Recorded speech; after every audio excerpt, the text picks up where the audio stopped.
Hi TAS students! This is Mrs. Overly reading Chapter 8 of The World According to Humphrey by Betty G. Burney. Chapter 8 Tricks and Treats. Halloween? Or Halloween? Or Halloween? I wasn't sure what it was, but I was pretty sure I didn't like it. Especially on Monday night, after Mrs. Brisbane turned out the lights. That's when those skeletons on the wall took an eerie glow. The bats hanging from the ceiling began to whirl and twirl, and the smile on that ghastly orange pumpkin face looked more like a wicked smirk. Weird, weird, weird. So I was thrilled when Aldo flicked on the lights. "Whoa, looks like Halloween in here," he exclaimed as he wheeled in his cleaning cart. He strolled over to my cage as usual and bent down so we were face to face. "So, are you going to wear a costume for Halloween? It's Wednesday, you know." "Halloween is when the ghosts and goblins come out to play," he explained. "Eek!" I squeaked.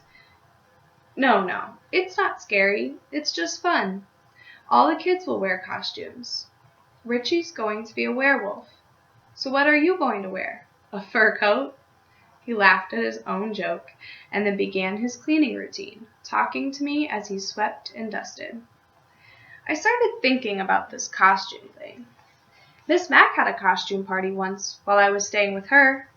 People dressed up like kings and pirates and ghosts, and Miss Mac dressed up like a clown with a sparkly pink wig and a funny face. Nobody wore a fur coat. I thought about this costume thing all night and the next day. When Garth threw a piece of wadded up paper in my cage, I wondered about the costumes. When AJ tripped on his way up to the chalkboard and Gail didn't giggle, I wondered about the costumes. Even when Mrs. Brisbane called on Saya and she answered her, I wondered about the costumes.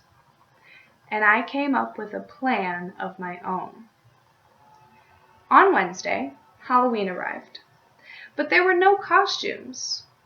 I was extremely disappointed until Heidi blurted out, "Mrs. Brisbane, when are we going to have the party?" "Raise your hand, Heidi," the teacher told her. Heidi obediently raised her hand and Mrs. Brisbane called on her. This time, when Heidi asked her question, Mrs. Brisbane said, "We will have our lessons this morning. After lunch, you may put on your costumes and we'll start the party." I felt happy, and got in a nice nap for the rest of the morning. But I was wide awake after lunch. My classmates returned from the cafeteria, then scurried off to the cloakroom and the bathrooms and returned. But I hardly recognized them in their costumes. Oh, they were wonderful. A dragon, 2 pirates, a princess, a ninja, 2 clowns, a ballerina, a bunny, a cat, thank goodness not a real one, a baseball player, a mad scientist, a skeleton, the Statue of Liberty, an angel, and a devil. The room mothers came to help with the party. They were both dressed as witches. Still, Mrs. Brisbane was the scariest of them all. She didn't wear a costume, just a button that had the words, "This is my costume," printed on it. She gathered everyone in a circle, pushing all the tables back. Then she announced that the class would be having some treats. But in order to get them, they each had to do a trick, tell a joke, sing a song, or perform a trick for the rest of the class. Oh, I wish someone had told me. I had figured out the costume part, but what about this tricking for treats? Art, the ninja, stood on his head. He stood on his head so long, Mrs. Brisbane finally had to thank him and tell him it was someone else's turn. Gail, the ballerina, twirled around the room on her toes. Garth, baseball player, told a joke about a witch. Miranda, bunny, sang a funny song about how your ears hang low. It was all very entertaining, except for the fact that I was thinking about something else. But Mrs. Brisbane got my full attention when she called on Saya. Saya was dressed as the Statue of Liberty. She wore a flowing dress and had a crown on her head and a big cardboard torch in one hand. She stared down at the floor as she took her place in the center of the circle. "What trick will you do for us, Saya?" the teacher asked. Saya still stared at the floor. "Sing your song, Saya, sing!"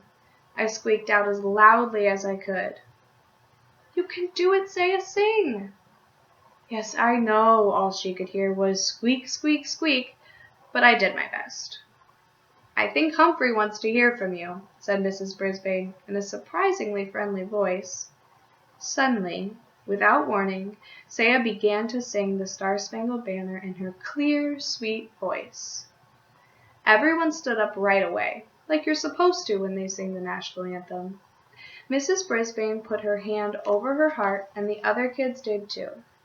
Well, pay attention Art didn't until his mom came over and whispered in his ear. I stood up too, as proud as a hamster could possibly be. When it was over, no one clapped or said a word. It seemed as if those sweet notes were still drifting around the room. "That was lovely, Saya. Thank you for sharing your beautiful voice with us," Mrs. Brisbane said. "I wish she'd speak that way to me someday. Nice, encouraging, friendly." Anyway, the tricks continued. And after AJ told a few riddles, Mrs. Brisbane looked around the circle and said, "Did I miss anyone?" This was the moment I'd been waiting for. No one had noticed, but the night before I had sneaked one of Aldo's white dusting cloths into my sleeping hut. I had to act quickly. I pulled out the cloth and crawled under so it completely covered me. Then I stood up and began to shout like I never shouted before. "Trick or squeak!" I called, "Trick or squeak!" Miranda noticed first. "Look," she yelled, "it's Humphrey!" I wish I could have seen the faces of my classmates, but it was dark, dark, dark under the cloth. I could hear them, though. First there were gasps, then giggles, then shouts of "Look!" and "Humphrey's a ghost!" I continued to squeak my heart out until I heard Mrs. Brisbane's firm footsteps coming toward my cage. "Who did this?" she asked. "Who put that on Humphrey?" No one answered, of course, not even me. "He could suffocate under that," she said. "But he looks so cute," Heidi called out. Mrs. Brisbane didn't answer. She just said, "Will someone please uncover him?" Golden Miranda opened the cage door and whisked the cloth away. "Humphrey, you're a riot," she said. "Only a riot? Let's be honest here. I was a smash hit." Then the room mothers served up cupcakes with orange icing and cups of apple juice, and my classmates played games. Just before the bell rang, Mrs. Brisbane clapped her hands and made an announcement. "Mrs. Hopper and Mrs. Patel and I have consulted with one another. We have decided to give the prize for best trick to Saya Naziri." Everyone clapped and cheered as Mrs. Brisbane handed Saya a blue ribbon. Saya looked over at me and smiled a beautiful smile. Mrs. Brisbane continued, "And we have decided to award the prize for best costume to Humphrey." She walked over to my cage and taped a big blue ribbon to it while my classmates cheered for me. "Thank you," I squeaked, but I'm not sure anyone could hear me over all the noise. "Thank you all." The bell rang, and the room was soon empty, except for Mrs. Brisbane. As she gathered up her papers to take them home, Mr. Morales came in. He was dressed in a cap and gown like people wear when they're graduating. "Happy Halloween, Sue. Did you have a good party?" he asked. "Very," she answered. "Somehow your friend over there got a hold of a ghost costume and won the prize." "See? I told you he'd add a lot to your classroom," he said with a smile. "He has livened things up," said Mrs. Brisbane. "Joy, joy, joy." I believed she was starting to like me. "Just so he doesn't liven things up too much," she added. Poof. My hopes of winning over Mrs. Brisbane's heart crashed to the ground. Mr. Morales said his kids kept asking about me, and then he quickly left. Mrs. Brisbane headed out the door after him. There I was, all alone in room 26 with a bunch of half-torn bats and tattered skeletons hanging around me. As I waited for Aldo to arrive, I sat in the darkening room and pondered my job as a classroom pet. Had I really accomplished anything? Mr. Morales' children seemed to settle down when I was there. Saya's mother began to learn English, and Saya would probably never have sung in front of the class without my encouragement. Still, Mrs. Brisbane was not won over. Neither was Garth Tugwell, although it seemed as if he liked me well enough in the beginning. Now he always muttered things at me as he passed by my cage. I noticed that he was the only one in class who didn't cheer when I won the award for Best Costume. I was still worrying about Garth when the lights temporarily blinded me as Aldo sailed into the classroom yelling, "Trick or treat!" He was wearing his usual work shirt, dark pants, and heavy shoes, but on his face he wore huge glasses with a bulbous nose attached. The center of the glasses had giant eyeballs painted on with circles of red veins. His floppy mustache drooped out from under the nose. "Great costume," I squeaked. "Hey, what's this?" Aldo rushed forward to examine my blue ribbon. "Best costume? For a fur coat? I'll have to ask Richie about that," he said. Aldo reached into his lunchbox and pulled out a juicy slice of apple.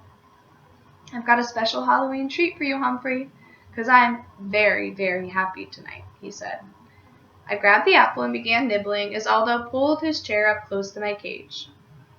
"You see, I went to the Moonlighters Club. You remember the club in that ad I found on the projector?" I squeaked an excited yes. "And I met a real nice girl there, named Maria. She works all night at the bakery, so tomorrow we're going out on a date, lunch, and a movie." Aldo leaned back in his chair. "She's a real nice girl. Pretty, nice. Did I tell you she works in a bakery?" Aldo rose and paced back and forth in front of my cage. "You know what I can't figure? I can't figure how that ad got on the projector.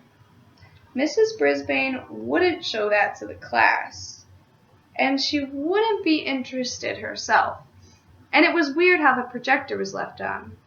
Mrs. Brisbane always leaves her room in ship-shape condition." He paused to rub his chin, then looked at me out of the corner of his eye. "You know, if you weren't locked up in a cage, I'd think you had something to do with it," he said. Then he laughed. "Well, whoever it was, I owe them a big thank you." "You're welcome," I squeaked.